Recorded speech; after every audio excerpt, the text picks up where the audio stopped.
Welcome to the notorious duo. मैं soldier boy और हमारे साथ हैं जेंसन एफ्लेक। तो आज हम बात करने वाले हैं इंडिया पाकिस्तान वॉर के बारे में। तो चलिए ये बातचीत शुरू करते हैं। मैं बात करना चाहता हूँ पहलगाम हमला जो हुआ था उसके बारे में। आपको उसके बारे में जानकारी तो होगी ही। जब 22 तारीख को हमला हुआ था, लोग वहाँ पे बहुत ही मासूम थे। वो उनको ऐसा कुछ अंदेशा ही नहीं था कि उनका आखिरी ट्रिप हो सकता है।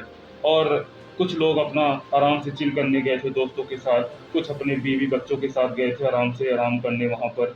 और उनको क्या पता था ये उनकी आखिरी आराम है, इसके बाद वो वापस लौट ही नहीं पाएंगे घर। वो वहाँ पे पहुँचे, सब कुशल मंगल हो रहा था, सब बढ़िया चल रहा था उनका। बढ़िया आबादी के बीचों में कोई क्रिकेट खेल रहा है, कोई खाना बना रहा था, कोई अपना आराम से नई नई शादी करके आए थे, आराम से सारी चीज़ें चल रही थी। फिर उसी के बीच में कुछ ऐसा होता है जो सबका दिल बहला देता है, पूरा भारत शॉक हो जाता है। वहाँ पे कुछ आतंकी घुस जाते हैं, और आतंकी घुसते भी हैं तो वो धर्म पूछ के मारते हैं। वो ये नहीं पूछते कि आप क्रिश्चियन हैं, कि आप हिंदू हैं, या आप छोटे जात के कोई इंसान है या कोई और है। वो बस ये एक सवाल, उनका एक एक सवाल था बस, कि आप मुस्लिम हो या नहीं हो। बस बात खत्म। अगर आप नहीं हो तो आप जिंदा नहीं रह सकते। वो आपको गोली मार दे रहे थे। ये बहुत ही दर्दनाक सदमा था पूरे देश के लिए, बहुत ही शर्मनाक था। इतने साल हो गए पर आज तक भारत अपने कश्मीर को नहीं बचा पाया। और ये बात करते हैं कि पीओके की, कि पीओके ले लेंगे। जब तुम अपने देश का कश्मीर नहीं बचा पा रहे हो तो पीओके क्या खाक बचा लोगे तुम? अभी तक ये अपना कश्मीर नहीं सुरक्षित कर पाए।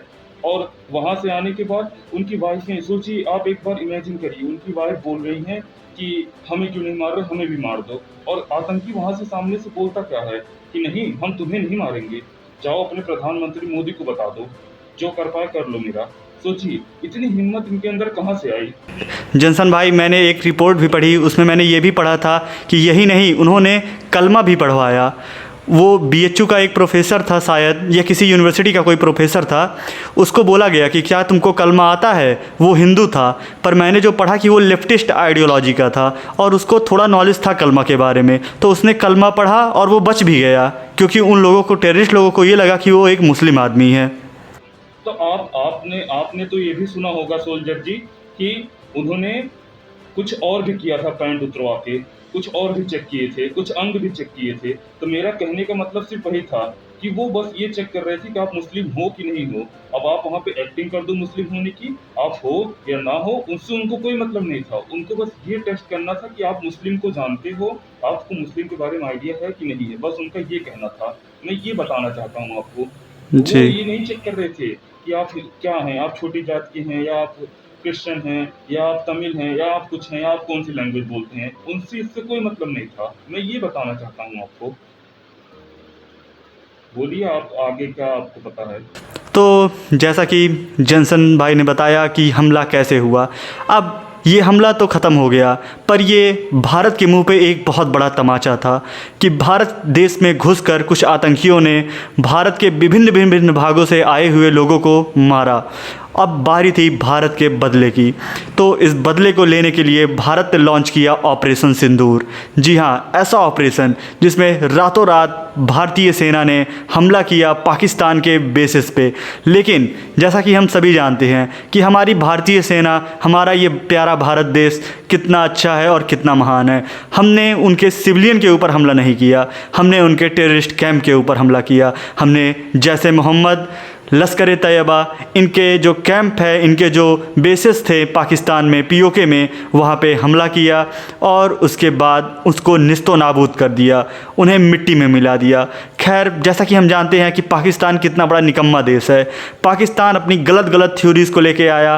पाकिस्तान ये बता रहा है कि भारत ने सिविलियंस पे अटैक किया, भारत ने ऐसा किया वैसा किया, पर ऐसा कुछ भी नहीं हुआ। सही बात तो ये है कि हमारी इंडियन आर्मी ने केवल टेररिस्ट को मार गिराया। हाँ, ये संख्या क्लियर नहीं है कि कितने को मारा, कितने को नहीं मारा। और मैं आपको रोकना चाहूँगा, ये संख्या आप कभी क्लियर पाएंगे भी नहीं, क्योंकि आपको भी नॉलेज होगी सोल्जर भाई कि कैसी है हमारी इंडियन की मीडिया। ये अपनी ही कबर खुद ही खोदते रहते हैं, क्योंकि ये बताते हैं, आपने नोटिस किया होगा अभी जल्दी में, कि इन्होंने 2 दिन, कल रात का न्यूज़ है ये, कल इन्होंने न्यूज़ पे दिखाया था 8 तारीख को, कि हमने इस्लामाबाद पे अटैक कर दिया, हमारा विक्रांत वहाँ पे पहुँच गया। ये वो करके आपने नोटिस किया होगा, शायद आपने देखा हो न्यूज़, तो अगर आपको आइडिया होगा उसके बारे में। जी भाई। तो जैसा भी आपने मीडिया के बारे में बोला कि मीडिया हमारी कितनी बड़ी क्लाउन है, ये क्या कर रहे हैं वो हम सबको दिख रहा है। जैसा आपको पता ही होगा कि कल हम दोनों रात में साथ में ही थे, और आप ये चीज़ बहुत अच्छे से देख सकते हैं, बहुत अच्छे से आप समझ सकते हैं कि हम लोग बैठे थे और हम लोग खुद पैनिक कर गए। लगातार बैक टू बैक हर न्यूज़ चैनल अलग अलग खबरें दिखा रहा है। कोई बता रहा है कि कराची पे हमला हो गया, कोई कह रहा है इस्लामाबाद पे हमला हो गया, कोई कह रहा है हमने लाहौर पे कब्जा कर लिया।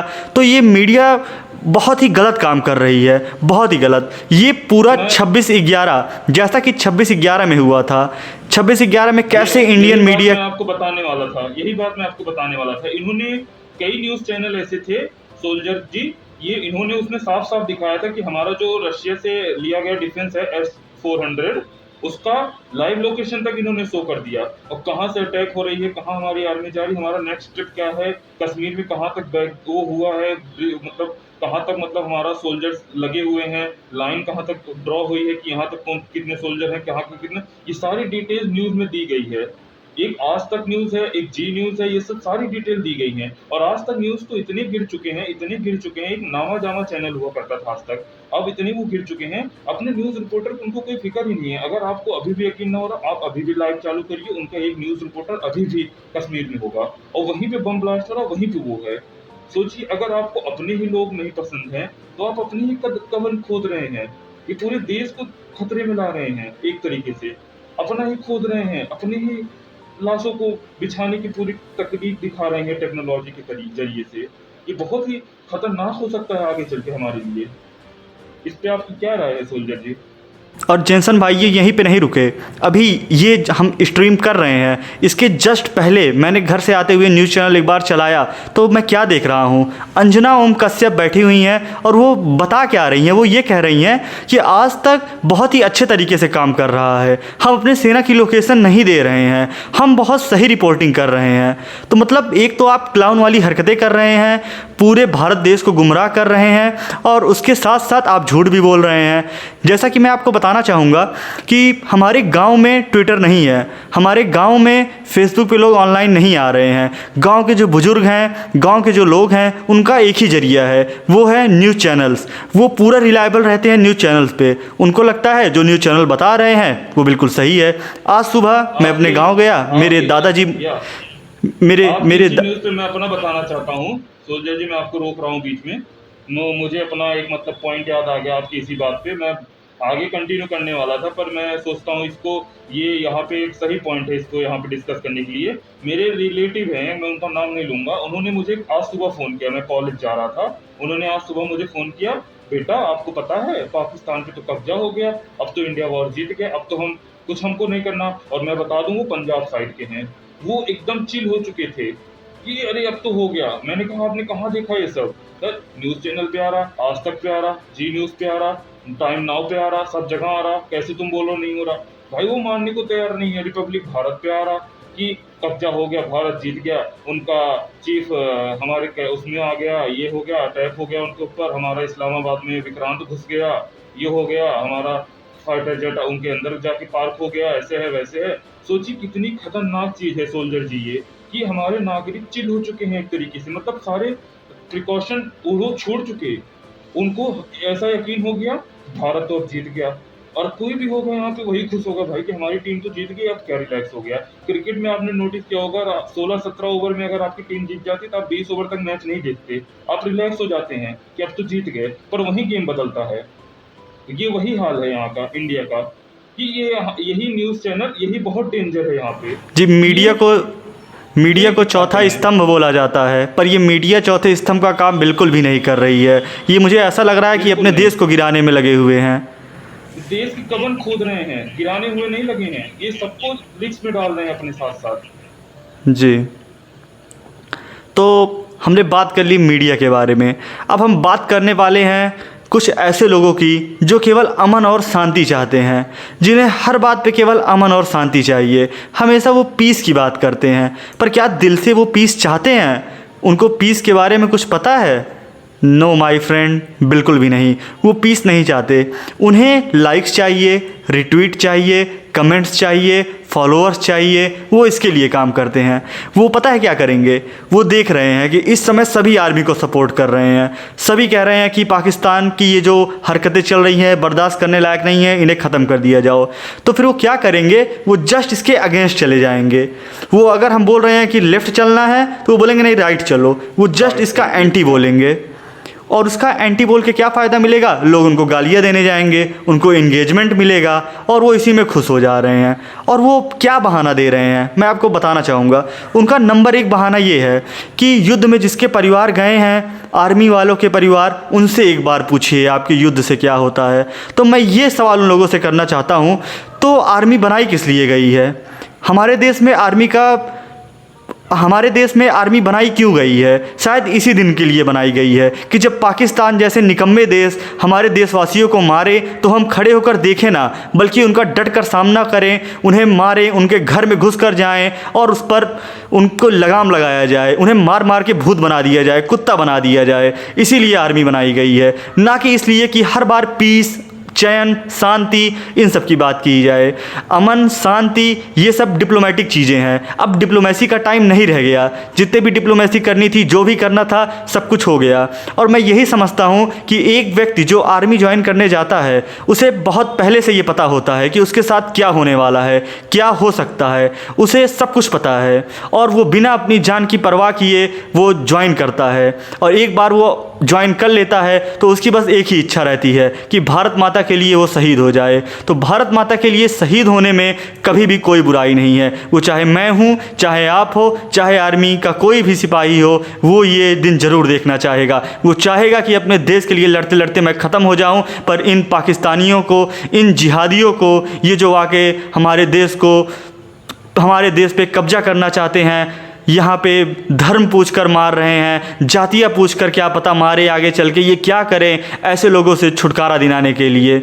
और दूसरा रीज़न ये क्या देंगे कि कुछ लोग ऐसे हैं जो एसी में बैठ के ट्वीट कर रहे हैं, केवल ट्वीट कर रहे हैं, स्टेटस लगा रहे हैं, स्टोरीज़ लगा रहे हैं। तो माय फ्रेंड, मैं फिर बताना चाहूँगा कि ये भी एक तरीके से सपोर्ट दिखाने का तरीका होता है। आप सपोर्ट दिखा रहे हैं, आप आर्मी को बता रहे हैं कि आप चलिए, हम आपके साथ खड़े हुए हैं, कल को कोई भी दुविधा आ रही है, हम आपके साथ ज्वाइन करेंगे, हम आपके लिए लड़ेंगे, जैसे आप हमारे लिए लड़ रहे हैं, हम हमेशा आपके परिवार के लिए खड़ा रहेंगे, जो भी हमसे बन पड़ेगा हम करेंगे इस देश के लिए। लेकिन ही कह रहा हूँ कि सपोज कीजिए कि आप एक सोल्जर हैं और एक सोल्जर बॉर्डर पे जाके लड़ रहा है, वो लड़ रहा है, वो मर रहा है, अपनी जान की बलिदान दे रहा है वहाँ पर, और उसे क्या सुनने को मिल रहा है? यहाँ पे ट्विटर पे कोई एक चूतिया बैठ के ये बोल रहा है कि हमें चैन चाहिए, हमें अमन चाहिए। तो ये चैन, अमन, ये सब उन 28 लोगों से जाके आप पूछिए जो पहलगाम घूमने के लिए गए थे, पर उनके घर वाले आज बैठकर रो रहे हैं। उनकी क्या गलती थी? क्या वो चैन नहीं चाहते थे? वो अमन नहीं चाहते थे? या तो आप ऐसे अमन और चैन की बातें करते रहिए और हमारे देश के 20, 25, 30 नौजवान ऐसे ही हर एक महीने, 2 महीने, हर साल भर में किसी न किसी आतंकी हमले में मारे जाए, या तो एक ही बार में आप एक्शन लीजिए और ऐसे लोगों को मार के गिरा दीजिए, ये सभी टेररिस्ट को ख़त्म कर दीजिए और हमारा पीओके फिर से हमें वापस मिल जाए। और अगर आपने नोटिस किया होगा तो आपने कल एक ट्वीट देखा होगा राइडू का। आपने उस ट्वीट को आपने कभी ऐसा ट्वीट देखा पाकिस्तानियों की तरफ से कि अरे हमें अमन चाहिए, हमें पीस चाहिए? कभी नहीं देखेंगे आप। वो जी, साफ कभी साफ नहीं। बोल रहे हैं कि मारिए। और आपने ये भी देखा होगा, आप इंडियन गवर्नमेंट एक तरीके से सिविल मतलब जो नॉर्मल वहाँ की जनता है उनको नहीं ठेस पहुँचा रही है, पर यहाँ वहाँ उनकी उनकी तरफ से पूरी पूरी कोशिश की जा रही है कि कोई भी एक इंडियन मरना चाहिए। जो यहाँ पे केस हुआ था पहलगाम में कि बस मुस्लिम को छोड़ के हिंदू को मारो, उनका भी वही केस है कि बस इनको छोड़ के इनको मारो। मतलब वही है, वो किसी को भी मार रहे हैं। और यहाँ इंडिया वाले सोच के मार रहे हैं, इनको मारना चाहिए, इनको नहीं मारना चाहिए, इनको मारना चाहिए, इनको नहीं मारना चाहिए। सबसे बड़े टेररिस्ट तो सोल्जर भाई मैं बता रहा हूँ, सबसे बड़े टेररिस्ट वो हैं जो अपने देश में बैठ के अपने देश को कह रहे हैं वॉर नहीं लड़ना चाहिए। ये वही लोग हैं जो मोदी को जब वॉर नहीं लड़ रहा था, ये वही लोग हैं जो मोदी को पोक कर रहे थे कि मोदी आगे से नहीं आ रहा है, मोदी फ्रंट फुट से नहीं खेल रहा है, मोदी वॉर नहीं कर रहा है। अजीत गोयल को एक गाली देते थे, राजनाथ सिंह को एक गाली देते थे कि क्या कर रहे हैं ये लोग। अब जब आज हर चीज़ें हो रही हैं तब इनको दिक्कत हो रही है। जब इतना ही पाकिस्तान से प्रेम है तो वहाँ ही जाके दल्लो मरो ना, यहाँ क्यों मर रहे हो आप? मेरा बस यही कहना है।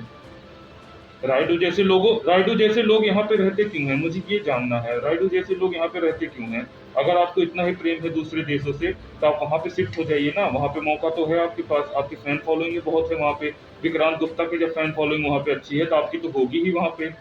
आप उसी साइड हो जाइए, या तो आपको पेमेंट रिसीव हुई होगी 550 रुपये, इसलिए आप पाकिस्तान के लिए ट्वीट कर रहे हैं। जनसन भाई, मैंने बाकी और बहुत कोई तो अच्छे से रीज़न नोटिस नहीं है। किया ये चीज़ कि वहाँ पे बाबर आजम, नदीम खान, हानिया आमिर, माहिरा खान, वहाँ के जितने एक्ट्रेस हैं, जितनी एक्ट्रेस हैं, सब ने इंडिया के अगेंस्ट, इंडिया के आर्मी के अगेंस्ट प्रॉपर स्टोरीज़ लगाई, भारत को जम के गालियाँ दे रहे हैं, बुराइयाँ कर रहे हैं। लेकिन हमारे यहाँ के कुछ चूतिए सेलिब्रिटीज़, ये भड़वे अभी भी क्या कह रहे हैं? Peace and eye for eye will make world blind. इनका साफ साफ मकसद क्या है? हम वार नहीं चाहते, वार एक सोल्यूशन नहीं है। क्यों नहीं है भाई सोल्यूशन? जिनके आदमी मर रहे हैं उनसे आपने पूछा क्या चाहिए आपको? आपके घर का अगर एक आदमी मर जाए तो आप सोल्जर भाई क्या करेंगे? आप क्या कहेंगे कि हमें वार नहीं चाहिए? आप चाहेंगे कि पूरा पाकिस्तान निपटा दो, पूरा पाकिस्तान खत्म कर दो। माँ चोद देंगे भाई इन लोगों की पकड़ के। ये इनकी मैं तो यही कहता हूँ कि देश के लिए, मेरे हिसाब से देश के लिए मरने से बड़ी कोई बात हो नहीं सकती। अगर भारत माता की सेवा में हम शहीद हो जाएं तो इससे बड़ी बात कोई नहीं है। खुशी खुशी शहीद होने के लिए हर वक्त मैं तैयार हूं, और मैं यही अनुरोध करूंगा कि हर किसी को तैयार रहना चाहिए। कभी भी ज़रूरत पड़े भारत माता की आन बान शान में अपने प्राण को आप तुरंत त्याग दीजिए। तो अभी हमने बात की इंडिया पाकिस्तान के पूरे सिचुएशन के बारे में। हमने देखा समरी, हमने फिर देखा इंडिया का रिटेलिएशन, हमने बात की मीडिया के बारे में, हमने बात की पीस वालों के बारे में, हमने बात की सेलिब्रिटीज़ के बारे में। तो अब हम अपना कुछ पर्सनल ओपिनियन शेयर करना चाहते हैं कि ये वार होनी चाहिए कि नहीं होनी चाहिए, क्या कैसे। बहुत थोड़े से समय में, मात्र 15-20 सेकंड में हम बताना चाहते हैं अपने पर्सनल ओपिनियन को। तो सबसे पहले आपको बताएंगे अपना पर्सनल ओपिनियन हमारे जनसन भाई। मेरा पर्सनल ओपिनियन यही है कि जो सबसे पहले तो आपको अच्छे तरीके से अटैक करना चाहिए और अपने कश्मीर को सुरक्षित करना चाहिए। आप पीओके की बात करते हैं, पर आप अपना ही कश्मीर अभी तक सुरक्षित नहीं कर पाए हैं। वहाँ पे भी अब फियर लगता है जाने में। मैं दूसरों का तो नहीं बोल रहा, पर मैं अपने दोस्त को फ़ोन करके ये नहीं बोल सकता चलो कश्मीर घूम के आते हैं, और ना अपने घर पे आप बता सकते हैं। पहली बात तो आपको ये डर निकालना पड़ेगा यहाँ से, और दूसरी बात ये है आपको ये वार अब रोकनी नहीं चाहिए। ये पाकिस्तान वाले कभी नहीं सुधरेंगे। इनके बहुत सारे पिल्ले यहीं पे जी रहे हैं, और आपको सबसे पहले अपना केरला साफ करना चाहिए। आप अभी न्यूज़ पढ़ रहे होंगे कितने पाकिस्तानी इंडिया में मौजूद हैं। सबसे पहले आप इनको बाहर करिए। ये पाकिस्तान से ज़्यादा खतरनाक हैं जो आपके घर में हैं। घर के सांप पहले काटते हैं बाहर के सांप से। पहली बात तो ये है, सबसे पहले आपको घर के सांप को निकालना पड़ेगा और सारे बांग्लादेशी को हटाना पड़ेगा। फ्री का ये राशन ले रहे, सब ले रहे हैं। टैक्स पेयर का चूतिया है यहाँ पे, पैसा देंगे और ये खाएंगे। क्यों दें इनको? खाते यहाँ का है, गाते दूसरे देश का है। जो अपने खुद के हैं, जो इस देश के हैं, वो इस देश का नहीं गाते। वो उस देश के हैं, वो अपने देश का गुण गाएंगे, हमारे देश का गुण गाएंगे? कभी नहीं गाएंगे। आप गलतफहमी में हैं। और सबसे पहली बात, इनको खत्म कर देना चाहिए। बार बार ये ऑप्शन आपको नहीं मिलेगा खत्म करने का, ये खत्म कर देना चाहिए। आज आप फ्रंट फुट पे हैं, सबको, पूरी दुनिया को पता है 90% इंडिया स्ट्रांग है पाकिस्तान के अगेंस्ट इस साल, इस बार। क्या पता आगे 2 साल में पाकिस्तान स्ट्रांग हो जाए, क्या पता कुछ भी हो जाए। जैसा ट्रेड वगैरह चल रहा है, इंडिया ने अगर ट्रेड रेट बढ़ा दी, क्या पता यूएस उनके साइड चला जाए, रसिया उनके साइड चला जाए। तो ये अच्छा मौका है। हमेशा ये मौके नहीं आते। अच्छे मौके पे चौका मार देना चाहिए, लोहे गर्म होने पे हथौड़ा मार देना चाहिए। बार बार ये मौके नहीं आएंगे। मेरा पर्सनल ओपिनियन यही है। अब सोल्जर भाई अपना पर्सनल ओपिनियन देंगे। मेरा तो यही है कि इसमें ख़त्म कर देना चाहिए। बार बार आपको मौका नहीं मिलेगा, और अपने देश के सांप को पहले आप हटाइए। घर तो अब बात करूं अगर मैं अपने पर्सनल ओपिनियन की, तो मेरे अकॉर्डिंग ये रोज़ 10 मिनट के लिए हमला हम करें, 2 घंटे के लिए हमला हम वो करें, फिर 3 आतंकवादी हम मारे, 30 हमारे लोगों को वो मारे, तो ये तो मुझे मंजूर नहीं है। मेरे अकॉर्डिंग जो भी करना है एक बार में करना है। ये रोज़ 3-3, 4-4 ये बंद करें, क्योंकि पाकिस्तान बहुत ही घटिया देश है। ये अपनी हरकतों से बाज नहीं आने वाला। ये रोज़ कुछ ना कुछ ड्रोन छोड़ता रहे, कभी नहीं रुकने वाला। सोल्जर जी वो कभी नहीं रुकने वाले। वो ये रोज़ कुछ कुछ अपने ड्रोन भेजते रहेंगे, कभी ये कुछ करते रहेंगे। तो मेरे अकॉर्डिंग कि भारत को हमला करना चाहिए और एक ही बार में ये सारी कहानी को ख़त्म कर देना चाहिए। आर या पार की लड़ाई होनी चाहिए। मुझे पता है कि भारत को कुछ हानियाँ होंगी, पर हमें कुछ न कुछ तो आज़ादी के लिए चुकाना ही पड़ेगा। अगर इन लोगों से हमें आज़ादी चाहिए, हमें अपना पीओके अपने पास लाना है, तो फिर हमें ये करना ही पड़ेगा। सोल्जर भाई, कुछ खोना पड़ता है कुछ पाने के लिए, तो हमारे तो कुछ तो खोएंगे ही, पर ये हमेशा का झंझट तो खत्म हो जाएगा, हमेशा का पीओके का ये झंझट खत्म हो जाएगा। वो हर बार ऐसे कुछ न कुछ करते हैं, हर 2 साल में ऐसे न कुछ करते हैं। 2019 में किया, फिर 21 में छेड़छानी की, अब फिर ये पहलगाम वाला कर दिया। ये हर बार कुछ न कुछ ऐसे करते रहेंगे, इसलिए मैं चाहता हूँ इसको पहले खत्म कर दो। और आप पहले कश्मीर साफ करो। कश्मीर के बहुत से नागरिक, मैं आपको बता रहा हूँ, मेरे रिलेटिव रहते हैं कश्मीर में, बहुत से नागरिक ऐसे हैं जो जय हिंद नहीं बोलते वहाँ पे। पहले तो आपको ऐसे लोगों को खोजना चाहिए, क्या पता वो आपके देश के हों ही ना।